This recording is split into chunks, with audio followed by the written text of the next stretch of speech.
Okay. అంటే ఎన్డీఏలో అత్యంత క్రియాశీలకమైనటువంటి పాత్రని ఈరోజు తెలుగుదేశం పార్టీ కూటమి పోషిస్తుంది. మరి సెకండ్ క్యాపిటల్ అలాంటి ఆలోచనలు కానీ, అలాంటి రిక్వెస్ట్లు కానీ, అలాంటిది సాధించేటువంటి ఏమైనా ప్రణాళిక అట్లాంటిది ఏమైనా మీ ముందు ఉందా?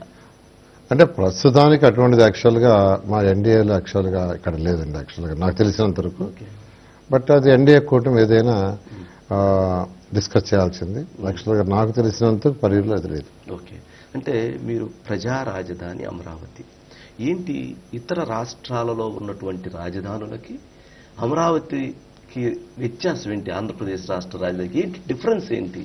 అంటే మా ముఖ్యమంత్రి గారు ఈ బాధ్యత నాకు ఇచ్చినప్పుడు ఒకటే చెప్పారు, ప్రపంచంలో ఉన్న టాప్ 5 రాజధానులు ఒకటి కావాలని. అందుకనే మన భారతదేశంలో రీసెంట్గా అంటే లాస్ట్ 5 years 10 yearsలో నిర్మించిన రాజధానులు నయా రాయ్పూర్ కావచ్చు, గాంధీనగర్ కావచ్చు, ఓల్డ్ది చండీగఢ్ కావచ్చు, ఇవన్నీ కూడా నేను తిరిగి వచ్చారు అధికారులతో. ఇక్కడే కాకుండా ఇతర దేశాల్లో కూడా తిరిగి వచ్చారు. మలేషియా కావచ్చు, అష్కాబాద్ కావచ్చు, అస్థానా కావచ్చు, ఇవన్నీ తిరిగి వచ్చిన తర్వాత ముఖ్యమంత్రి గారు వివరించారు, ఇలా ఉండాలి సార్ అడ్మినిస్ట్రేషన్, వాటి యొక్క మినిస్టర్ ఆఫీసులు కానీ, సెక్రటరీస్ కానీ, హెచ్ఓడీస్ కానీ. అప్పుడు ముఖ్యమంత్రి గారు నాకు ఒకటి చెప్పారు, ప్రపంచంలో ఉన్న టాప్ 5 ఒకటి చేయాలి, ప్రజా రాజధాని, ప్రజలకు పరిపాలన సులువుగా ఉండాలి. సులువుగా ఉండాలంటే మంత్రి, సెక్రటరీ, వాళ్ళ యొక్క హెచ్ఓడి కావచ్చు, అటు కమిషనర్ కావచ్చు, లేదంటే డైరెక్టర్ కావచ్చు, వాళ్ళ కింద స్టాఫ్ కావచ్చు, ఒకే దగ్గర ఉండాలి. ఎవరైనా ఒక పనికి వచ్చినప్పుడు మినిస్టర్ కలిసినా వెంటనే సెక్రటరీ కలవాల్సింటే అక్కడే కలవాలా, హెచ్ఓడి కలవాలంటే అక్కడే కలవాలా, కింద సూపరింటెండెంట్ అక్కడే కలవాలి. అంతేగాని ఈరోజు హైదరాబాద్ తీసుకుంటే సెక్రటరియట్ ఉంటుంది, హెచ్ఓడి బిల్డింగ్ అక్కడ 5 కిలోమీటర్ 10 కిలోమీటర్ ఉంటుంది, వాడు అక్కడ వీడికి వచ్చే లోపల ఒక రోజు పోతుంది. అలా కాకుండా ప్రజలకు సులువైన సుపరిపాలన ఉండాలి, అలాంటి డిజైన్ చేయమన్నారు. అందుకని ఇక్కడ 5 టవర్స్ డిజైన్ చేశాం. ఒక టవర్ వచ్చి 50 అంతస్తులు, మిగతా 4 టవర్లు 40 అంతస్తులు.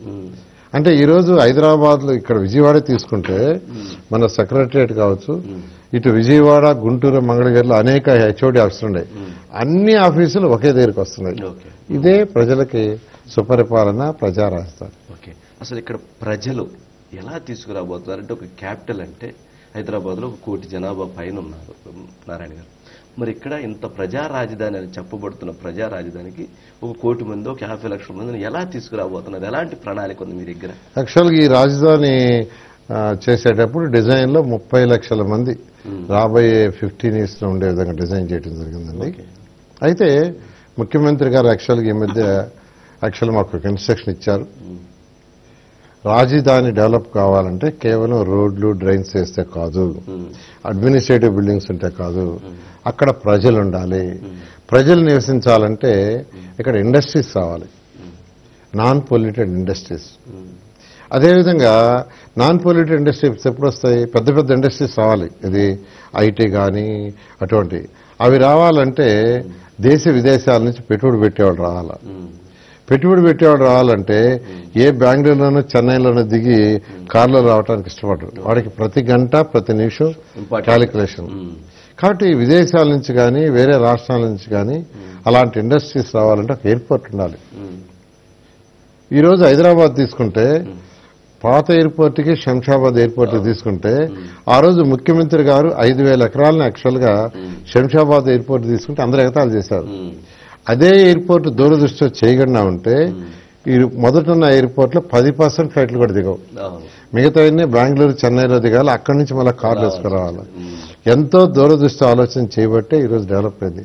అదేవిధంగా ఈ క్యాపిటల్ సిటీ ఏ రైతులైతే 34,000 ఎకరాలు ఇచ్చారో వాళ్ళకి మనం చెప్పిన మాట నిలబడాలంటే ఇక్కడ ఒక మంచి ఎయిర్పోర్ట్ రావాలి, 5,000 ఎకరాలు తీసుకోండి, అప్పుడు ఇండస్ట్రీస్ వస్తాయి. ఇండస్ట్రీస్ కూడా 2,500 ఎకరాలు ప్రొక్యూర్ చేయండి, మంచి ఇండస్ట్రీస్ రండి. అదేవిధంగా ఒక స్పోర్ట్స్ సిటీ తీసామన్నారు. స్పోర్ట్స్ సిటీ కూడా ఎందుకంటే హైదరాబాద్లో ఫస్ట్ నేషనల్ స్పోర్ట్స్ స్టార్ట్ చేశారు, అప్పుడు ఒక వైబ్రేషన్ వచ్చింది హైదరాబాద్లో. అదేవిధంగా ఇక్కడ ఒక ఇంటర్నేషనల్ స్పోర్ట్స్ సిటీ ఒక 2,500 ఎకరాలతో కట్టండి. అక్కడ ఎప్పుడు యాక్టివిటీ ఉంటుంది, ఏదో ఒక ఇంటర్నేషనల్ గేమ్స్ ఉంటుంది. ఉన్నప్పుడు వాళ్ళకి హోటల్స్ కావాలా, హోటల్స్ చేయటం వల్ల ఎంప్లాయ్మెంట్ వస్తుంది, టూరిజం కావాలా దానివల్ల ఎంప్లాయ్మెంట్ వస్తుంది. ఇట్లా ఎకనామిక్ యాక్టివిటీ మల్టిప్లై కావాలంటే అర్జెంటుగా మీరు ఒక నాన్ పొల్యూటెడ్ ఇండస్ట్రీస్కి 2,500 ఎకరాలు, అదేవిధంగా స్పోర్ట్స్ సిటీకి 2,500 ఎకరాలు, ఒక 5,000 ఎకరాలు ఈ యొక్క ఎయిర్పోర్ట్కి చేయమన్నారు. దానికోసం ఏంటంటే ల్యాండ్ పుల్లింగ్గా ల్యాండ్ అక్విజిషన్ ఆలోచిస్తూ ప్రజాప్రతినిధులకు చెప్పడం జరిగింది, ఎమ్మెల్యేలకి. వాళ్ళు చెప్పింది ఏంటంటే ప్రజలు ల్యాండ్ అక్విజిషన్ అయితే చాలా నష్టపోతారు సార్, ల్యాండ్ పుల్లింగ్ పోతాం అన్నారు. దానికి నేను యాక్చువల్ వాళ్ళకి ఇన్స్ట్రక్షన్ ఇచ్చా, మీరు గ్రామ సభలు పెట్టి ప్రజల అభిప్రాయం తీసుకోండి. వాళ్ళు ల్యాండ్ అక్విజిషన్ అంటే ల్యాండ్ అక్విజిషన్ పోతాం, ల్యాండ్ పుల్లింగ్ అయితే ల్యాండ్ పుల్లింగ్ పోతే చెప్పాను. ఈ యొక్క 2వ తేదీ అయిన తర్వాత ఎమ్మెల్యేలు యాక్చువల్గా వాళ్ళ గ్రామాల గ్రామ సభలు పెట్టి వాళ్ళు రెవెన్యూ వాళ్ళు దాని మీద ఒక నిర్ణయం తీసుకుంటే వాళ్ళు ఏది ఇష్టమైతే దాని ప్రకారం ముందుకు పోయి ఇక్కడ చక్కగా ఒక నాన్ పొల్యూటెడ్ ఇండస్ట్రీస్ ఐటీ లాంటి వాటి తీసుకొస్తాం. అది ఒక స్పోర్ట్స్ సిటీ కండక్ట్ చేస్తాం. దాంతో అంటే ఒక ఇండస్ట్రీ వస్తే దాంట్లో పనిచేసే వాళ్ళకి వాళ్ళ పిల్లలకి స్కూల్స్ కావాలా, హాస్పిటల్స్ కావాలా, వాళ్ళకి యాక్చువల్గా హౌసెస్ కావాలి, హోటల్స్ కావాలి, వాళ్ళ కోసం ఎవరైనా వస్తుంటే కావాలి. ఆ ఇండస్ట్రీస్కి వచ్చే ఎక్స్పర్ట్స్ వాళ్ళు వచ్చేదానికి hotels 5 star 4 star 3 star hotels కావాలి. ఇవన్నీ డెవలప్ అయినప్పుడు ఎంప్లాయ్మెంట్ వస్తుంది. ఎంప్లాయ్మెంట్ వచ్చినప్పుడు మనుషులు ఇక్కడ ఉంటారు. సో ఆ దూరదృష్టితో ముఖ్యమంత్రి గారు ఒక డైరెక్షన్ ఇచ్చారు. ఆ డైరెక్షన్ ఈరోజు ముందుకు పోతుంది.